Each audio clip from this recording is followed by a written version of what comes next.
Timnas Indonesia menang tapi buang banyak peluang.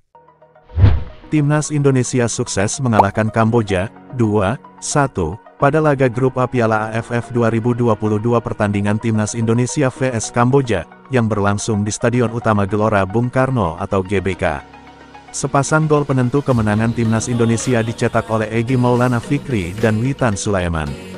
Adapun satu-satunya gol balasan Timnas Kamboja dibukukan oleh Saret Kria pada menit ke-15. Timnas Indonesia sebenarnya bisa menang dengan skor lebih besar andai Egy Maulana Fikri dan Witan Sulaiman lebih tenang ketika berhadapan 1 vs 1 melawan kiper Kamboja, Keo Soksela, di kotak penalti. Penyelesaian akhir menjadi catatan minor kemenangan Timnas Indonesia karena hanya mampu mencetak 2 gol setelah melepaskan lebih dari 15 tembakan ke arah gawang. Skuad Garuda juga tampak kelelahan karena intensitas permainan mereka menurun ketika pertandingan masuk menit ke-60. Jika dibandingkan, Timnas Kamboja hanya mampu melepaskan 3 tembakan ke arah gawang sepanjang pertandingan. Terlepas dari hal itu, kemenangan ini mempertajam rekor tak terkalahkan Timnas Indonesia atas Kamboja menjadi 18 laga beruntun. Selanjutnya, Timnas Indonesia asuhan Sintayong akan menghadapi Brunei pada lanjutan grup A Piala AFF 2022.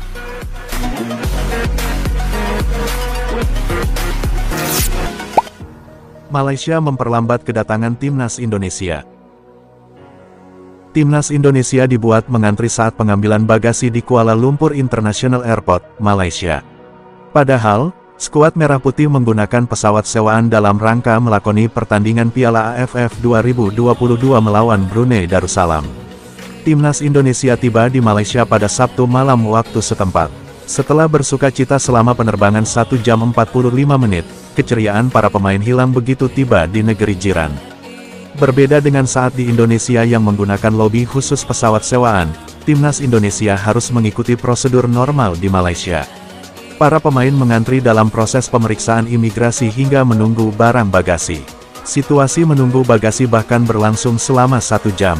Wajah kelelahan akhirnya terlihat di antara para pemain, pelatih Sintayong, dan hingga Ketua Umum PSSI, Muhammad Iriawan yang setia mendampingi.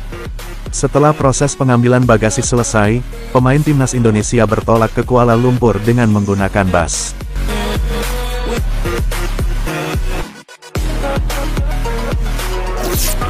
Penilaian Presiden Jokowi terhadap Timnas Indonesia. Jokowi menyaksikan partai Timnas Indonesia kontra Kamboja di SUGBK dalam matchday pertama grup A Piala AFF 2022 pada hari Jumat. Kita menang 2-1 atas Kamboja. Ini patut disyukuri. Timnas Indonesia akan berangkat ke Malaysia untuk melawan Brunei. Kita doakan semoga menang lagi, ujar Jokowi di YouTube Sekretariat Presiden. Timnas Indonesia bagus sekali bermainnya. Peluangnya saya lihat lebih dari 10 kali. Duel 1 lawan 1 dengan kiper bahkan 2 kali. Namun, bola itu bundar, jelas Jokowi.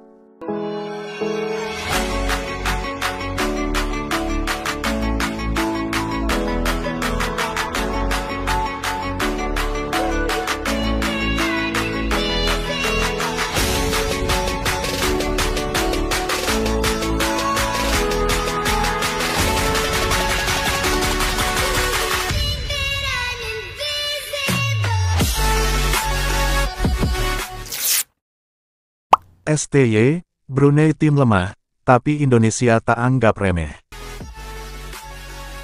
Sintayong menganggap Brunei Darussalam sebagai tim lemah, namun memastikan Timnas Indonesia tidak akan menganggap remeh saat duel Piala AFF 2022 di Stadion Kuala Lumpur, Malaysia.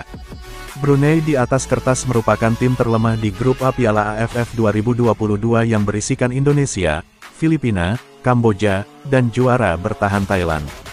Brunei bisa dianggap lemah karena mereka masuk Piala AFF 2022 melalui playoff, tapi dari kita akan tetap menghargai Brunei dan bertanding melawan Brunei dengan kekuatan terbaik, ujar STY, dalam konferensi pers jelang laga di Kuala Lumpur, Malaysia, hari Minggu.